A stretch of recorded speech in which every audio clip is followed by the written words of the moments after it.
9월 마지막 주가 되었습니다. 세월이 참 빠르죠, 그죠? 예. 예. 돌아서니까 한 달 지나가고,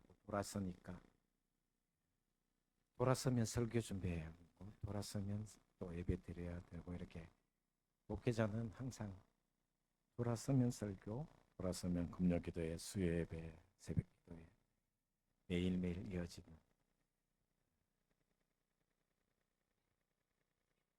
가을이 되었습니다, 그죠?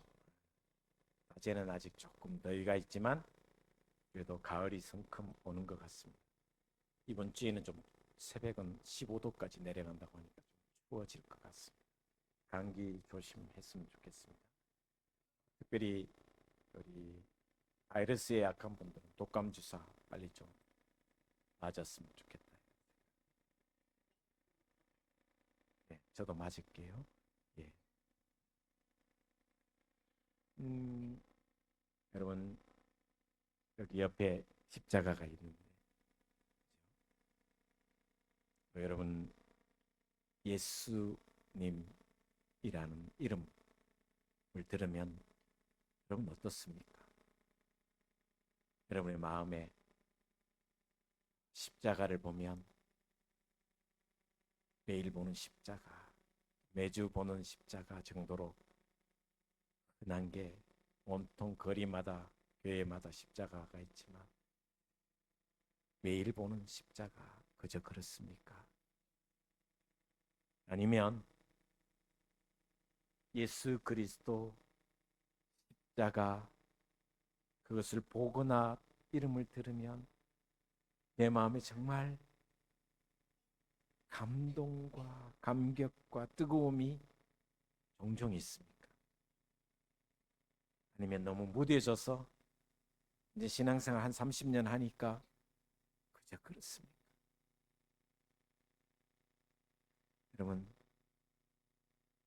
십자가와 예수님은 예수라는 이름 자체는 말로 형용할 수 없는 감격과 감동입니다. 내 가슴속 깊은 곳에 예수 그리스도를 그리는 자체, 이름을 부른 그 자체가 감격함과 기쁨과 감사와 감동이 계속 이어지는 것이 신앙생활의 정말 아름다운 신앙이 아닙니까? 여러분 이 가을에 이런 감동이 예수라는 이름만 들어도 십자가만 보아도 다시 감동, 감화, 역사가 내 가슴 속에 우러나오는 계절이 되기를 주의 이름으로 축복을 드립니다. 이런 감격이 있어야, 이런 감동이 있어야 나 혼자 믿는 것에 대한 안타까움이 생길 수 있습니다.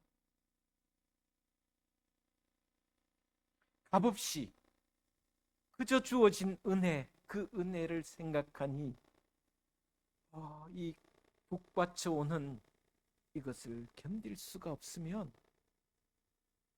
복음을 전하지 않을 수가 없습니다.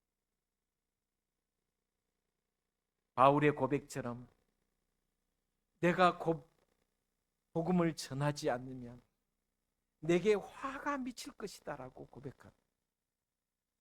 그만큼 바울은 십자가 외에 자랑할 것이 없을 만큼 이 가슴 속에 울컥하는 마음이, 그래서 심지어 이렇게 고백합니다. 내 친족 동족이 복음을 믿지 않는 것 때문에 내가 저주를 받아도 나는 그들에게 복음을 전하고 싶다.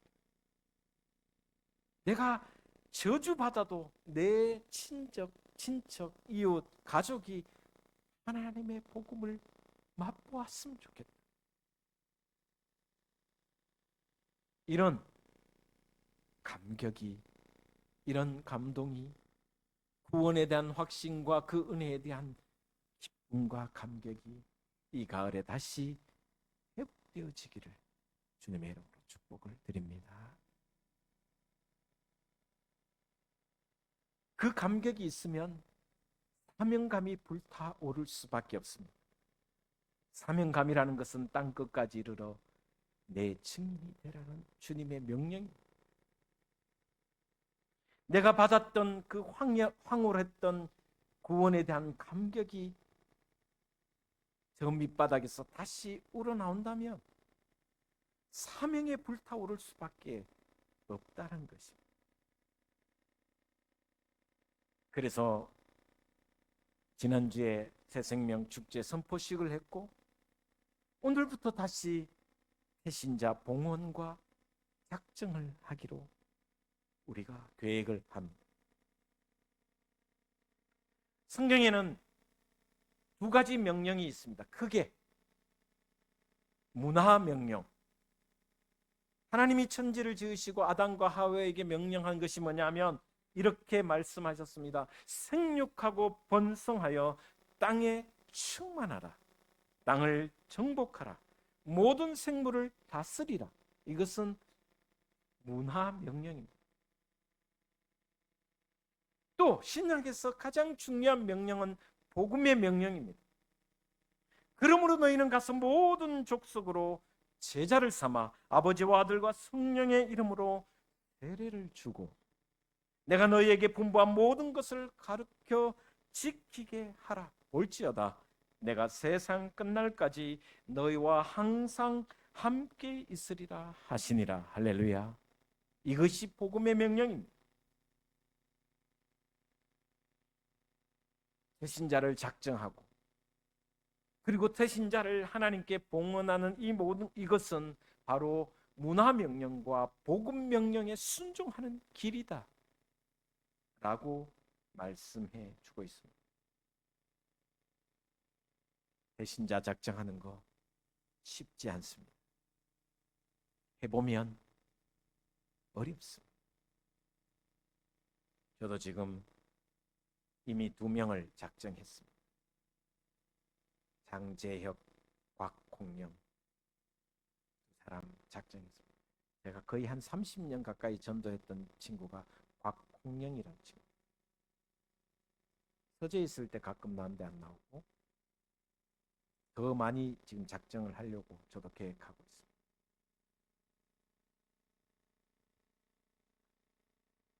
개신자유 가정은 임신과 출산과 또 양육의 과정이 같이 포함되어 있겠죠. 여러분 임신하는 거, 임신시키는 과정 한번 생각해 보면 먼저 임산부가 될 여인이 또 남편과 함께 정말 정결한 마음가짐을 가져야 되겠죠. 건강관리도 철저하게 해야 되겠죠. 세상의 상태에서 건강한 생명을 잉태하기 위한 영양관리는 또 몸 건강관리는 당연한 것입니다. 배신자를 작정하기 위해서 여러분 우리가 영적인 충만함이 있어야 됩니다. 영적인 영양분을 우리가 공급받아야 됩니다. 그 영양분은 말씀과 기도입니다. 우리가 대신자를 작정하기 위해서 그냥 친구 데려오지 뭐 이 정도에서 그치서는 안 됩니다. 내가 말씀으로 준비하고 기도로 준비하는 말씀과 충분한 기도를 통하여 영적인 충만함을 내가 먼저 받아야 되고 기쁨으로 대신자를 작정해야 되는 것은 당연한 것입니다. 자, 임신을 하면 뭐가 필요할까요? 물론 열심히 뭐 운동도 해야 되고 자기 관리도 해야겠지만 태교가 필요하겠죠. 우리 박세명 집사님 아내 되는 우리 은조 씨 10월 9일이 예정일입니다. 한 몇 주 전부터 지금 못 나오는데 이제 며칠 안 남았어요. 우리 보경 집사님도 우리 집사람 보경이 아니고 명보경 집사님 얼마 안 남았습니다. 기도해 주시고 태교가 참 중요합니다. 작정한 영혼을 위해서 기도하고 또 철저한 관심과 배려와 섬김과 그리고 끈기 인내, 이것이 태교 가운데 있어야 돼요. 한 생명을 전도하고 그를 하나님의 교회의 성전에 이끌고 오기 위해서는 정말 철저한 관리가 필요합니다. 출산은 저절로 이루어지지 않습니다. 과정이 중요합니다. 출석하여 결신할 때까지, 열매 맺기까지, 등록하기까지 지속적으로 관심을 가져줘야 됩니다. 여러분, 지금은 우리가 이런 거룩한 꿈을 꿀 때입니다. 한 생명을 주님께 데려오기 위해서 꿈을 꾸고 기다리며 기대하며 기도하는 시간입니다. 그래서 다음 주에 여러분 한 명 이상씩 오늘도 해도 됩니다. 봉헌을 하십시오. 하나님께 예물을 드리듯이 하나님이 이 생명을 하나님께 봉헌합니다.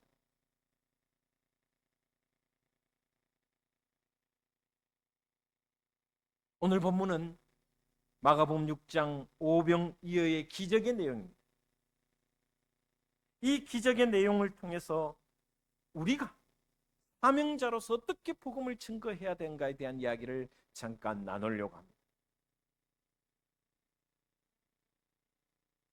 먼저 오늘 본 말씀 한번 보시면 제자들이 피곤해서 쉬고 있었어요. 그런데 제자들이 옮기는 곳에 또 주님이 가시는 곳에 수많은 사람들이, 오늘 본 말씀을 자세히 읽어보면 이렇게 이야기합니다. 33절에 보면, 32절에 보면 배를 타고 조용히 좀 쉬려고 옮겨가고 있는데, 한적한 곳에 가서 좀 쉬려고 하는데 백성들이, 민중들이 33절에 이렇게 이야기합니다. 그들이 가는 것을 보고 많은 사람이 그들인 줄 안지라 모든 골로부터 도보로 그곳에 달려와 그들보다 먼저 갔더라. 수천 명의 사람들이 제자들보다, 주님보다 먼저 그 목적지를 향해 달려갔더라 이야기해 주고 있습니다. 그런데 그 다음에 문제,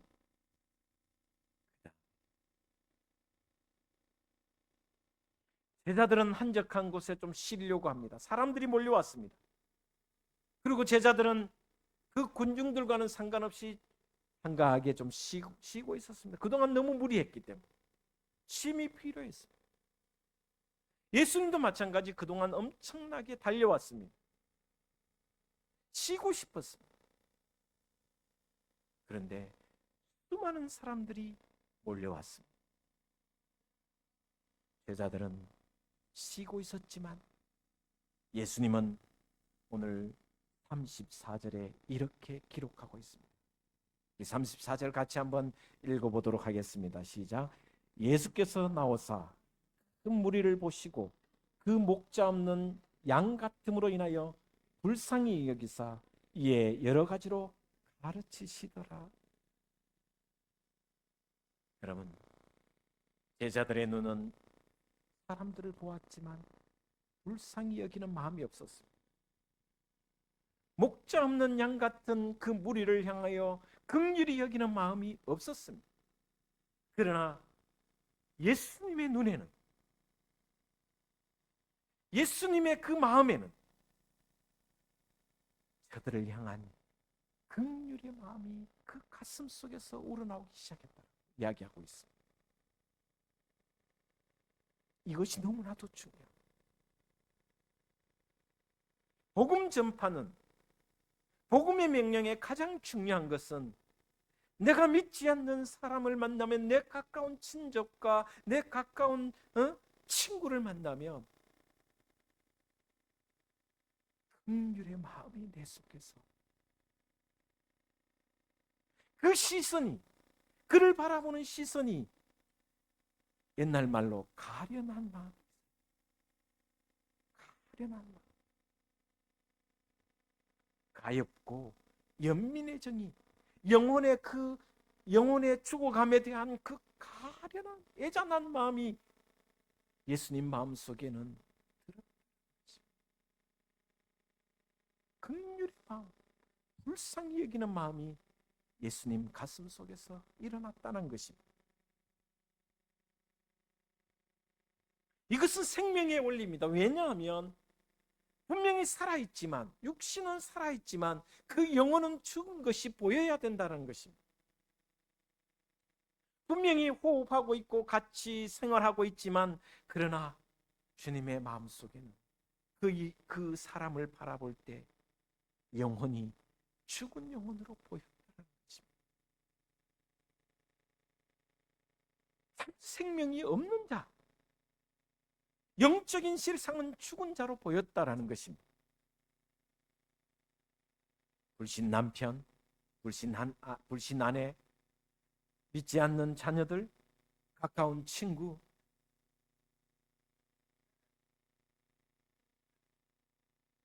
제가 고등학교 1학년 때부터 친구였던 최진영이라는 친구가 있어요. 우방랜드에 입사해서 지금도 이월드에 근무하고 있습니다. 이제 1, 2년 후면 은퇴겠죠. 고등학교 친구는 거의 안 만납니다. 근데 그 친구 유일하게 만납니다. 전도하기. 지금 한 10년 전부터 믿게 되었어요. 끊임없이 전도하고 끊임없이 기도했을 때 집 앞에 있는 서광교회 다니고 있습니다.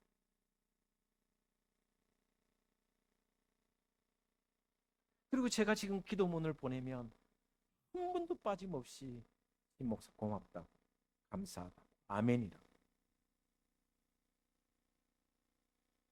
이 월드 근무하면 주일 낮이 가장 바쁘잖아요. 그러면 일부 예배 가고 열심히 신앙생활. 제가 그 친구를 만난 것은 1학년 때부터 친구였지만 그 영혼에 대한 사랑함이 컸기에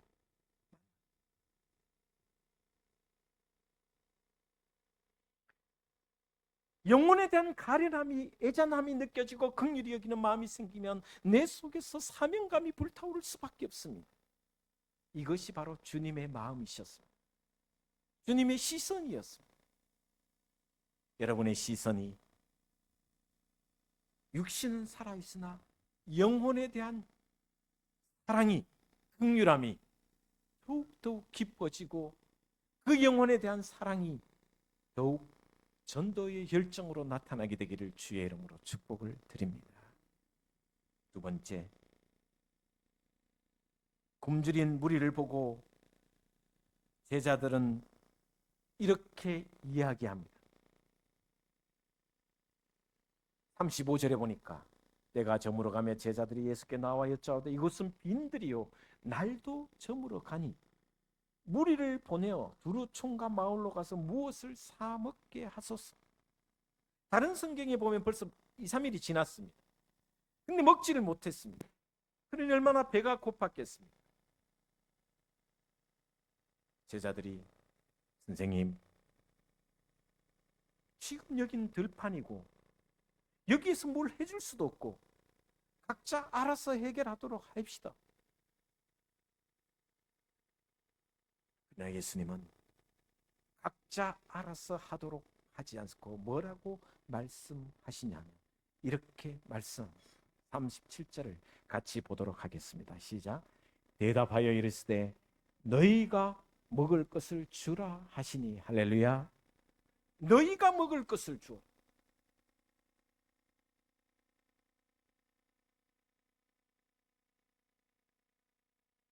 왜 예수님께서 제자들에게 각자 알아서 하도록 하자라는 제자들의 건의를 뿌리치고 무슨 소리냐? 너희가 먹을 것을 주라 고 하셨을까요? 여러분, 이미 예수 그리스도를 믿는 저와 여러분에게는 놀라운 하나님의 능력이 있습니다. 우리에게는 기도의 특권이 있습니다. 여러분에게도 하나님이 주신 기도의 특권이 있는 줄 믿습니다. 하나님이 주신 기도의 능력이 있습니다. 그 능력으로 너희가 먹을 것을 주라고 말씀하고 있습니다. 가족과 이웃과 그들의 아픔과 그들의 슬픔과 그들의 연약함을 해결해 줄 수 있는 하나님의 능력, 기도의 특권이 너에게 있지 않느냐 라고 말씀을 해주고 있습니다. 여러분, 하나님의 능력, 주님의 능력이 여러분을 통해서 펼쳐지게 되기를 주의 이름으로 축원을 드립니다. 각자 지 알아서 하나는 나라도 구제 못하고 저 영혼을 제가 어떻게 하겠습니까? 아무리 찔러도 생감자여서 생고구마여서 들어가지도 않습니다. 그래도 찔러라는 것입니다. 너희가 먹을 것을 주어라는 것입니다. 여러분, 배신자를 작정하십시오. 인생의 가장 기쁨은 그리스도를 영접하는 것이 아니겠습니까? 그 인생이 주님을 만나는 것보다 더 큰 감격과 기쁨과 영광이 어디 있겠습니까? 이것을 우리가 알고 그들에게 전해야 되지 않겠습니까? 여러분이 생명의 은인이 되시기를 주의 이름으로 축복을 드립니다. 저를 전도한 친구는 목사님 아들입니다. 모교의 안세강 목사가 됐습니다. 그 친구도 지금 평택에서 목회를 하고 있습니다. 저희의 생명의 은인은 안세광입니다. 그 친구가 키가 얼마냐면 184고 185좀 되는지 모르겠다. 나중에 30 넘어도 키가 좀 컸다 하더라고요. 185, 6 정도 된 것 같아요. 제 짝꿍이었습니다. 아이러니하죠? 왜 짝꿍이 됐게요? 성적 순위 아니고 가나다 순위였습니다. 시읒 다음에 이응이잖아요. 보통 학교는 다 키 작으면 앞에 앉고 키 크면 뒤에 앉잖아요. 1학년 때, 제 고등학교 1학년 때 신경이 다음에 안세광이었어요. 짝꿍이었습니다. 가을에 제가 그때 중학교 1학년 때부터 고등학교 1학년 때까지 교회 안 다녔거든요.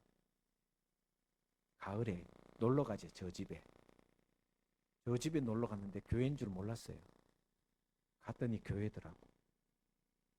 그날 토요일이었는데 학생부 전도잔치를 했어요. 그날 이후로 한 번도 주일을 빠져본 적이 없습니다. 물론 수술한 후에 주일 빠진 적이 있지만 생명의 은인입니다. 안세강 목사. 한번 따라하겠습니다. 우리 옆 사람 축복하겠습니다. 생명의 은인이 되십시오. 할렐루야. 생명의 은인이 되십시오. 죽어가는 영혼을 그 생명을 살리는 은인이 되어야 얼마나 큰 축복이겠습니까? 그에게도 기쁨이고 그에게도 영광이지만 나에게도 얼마나 큰 축복이 되겠습니까? 그리고 세 번째,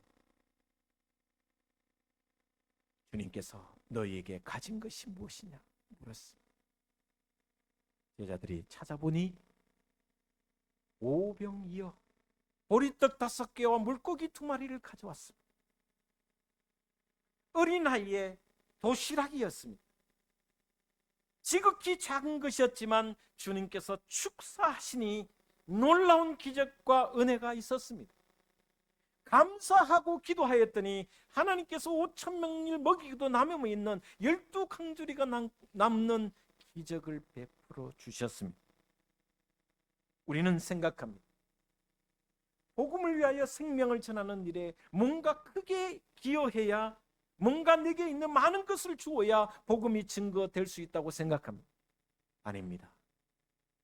나에게 있는 작은 것이지만 그것을 내어 드릴 때 주님께서 축복하시면 그 오병이어가 5천 명을 먹이고 남는 기적이 일어날 줄 믿습니다.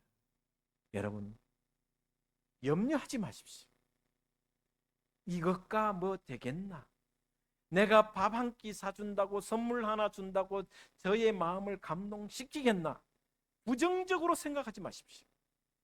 하나님이 역사하시면 그 마음에 감동시켜 주시리라 믿습니다. 내가 하는 것이 아닙니다.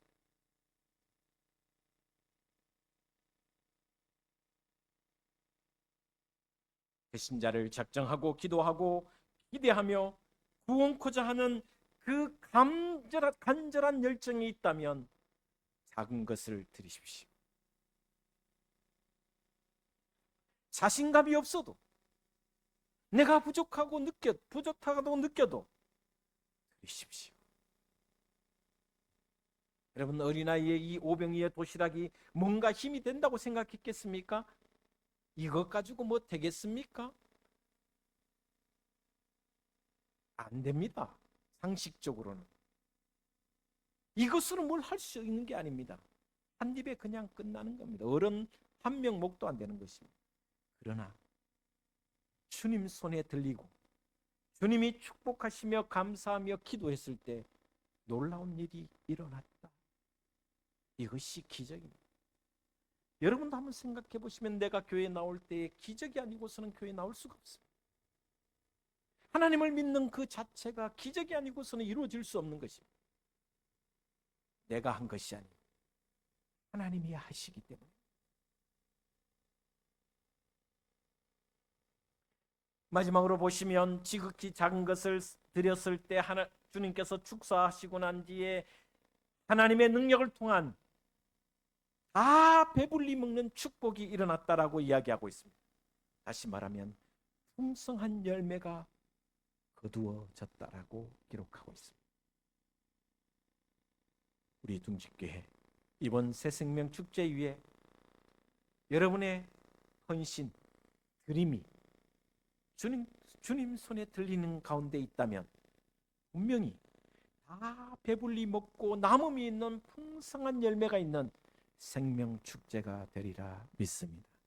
이 일을 위하여 한 생명을 품고 기도하며 섬기며 나누며 또 기대하며 하나님의 역사를 위하여 기도하십시오.